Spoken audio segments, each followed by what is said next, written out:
কোথায় নেশা মুক্ত? নেশার তো আরো আপুরা রাজ্যেও মেয়েরা নেশা করে, অবাধে সে সিগারেট খেয়ে চলছে। আমরা কোন জগতে আছি? রাজ্য নেশামুক্ত না হয়ে এখন নেশাযুক্ত হয়ে গেছে। নেশা এখন অবাধ, মেয়েরাও রাস্তায় মদ সিগারেট খাচ্ছে। মেয়েদের নেই মর্যাদা, তাদের ছোট ছোট পোশাক পরিয়ে পণ্য হিসেবে ব্যবহার করা হচ্ছে। মহিলাদের সমমর্যাদার কথা বলা হলেও কোথায় মর্যাদা?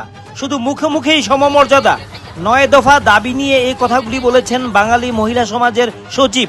তিনি কি বলেছেন আমরা শোনাবো। অনুরোধ তাদের কাছে যে আপনারা অন্তত নারীদের সুরক্ষার জন্য কিছু করুন।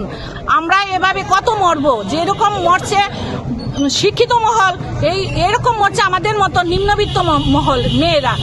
মেয়েরা উচ্চশিক্ষা হয়েও টর্চার খাচ্ছে, নিম্ন শিক্ষা পেয়েও মেয়েরা টর্চার খাচ্ছে। আমরা কেন? আগের দিনে মেয়েদের স্বাধীনতা ছিল না, কিন্তু আজকের দিনে মেয়েদের স্বাধীনতা হয়েও মেয়েরা এত টর্চার হচ্ছে। তার জন্য আমাদের আন্দোলন।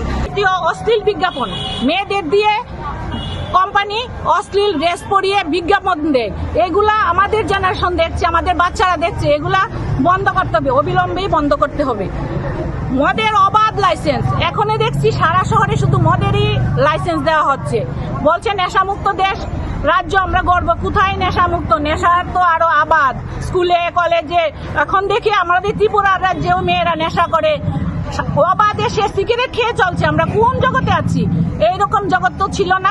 মহিলাদের নিরাপত্তার জন্য বিদ্যালয়েতে জুডো এবং ক্যারাটের মতো প্রশিক্ষণ কেন্দ্র খুলতে হবে।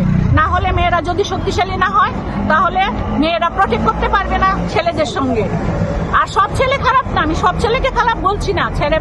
ছেলেরা খারাপ হচ্ছে পরিবেশ পরিস্থিতিতে এসে এই পরিস্থিতি দূর করতে হবে। এদিকগুলো আমাদের সবাইকে মিলে আমাদের একটা সুস্থ সমাজ গড়ে তুলতে হবে, এটাই আমাদের বলার ছিল।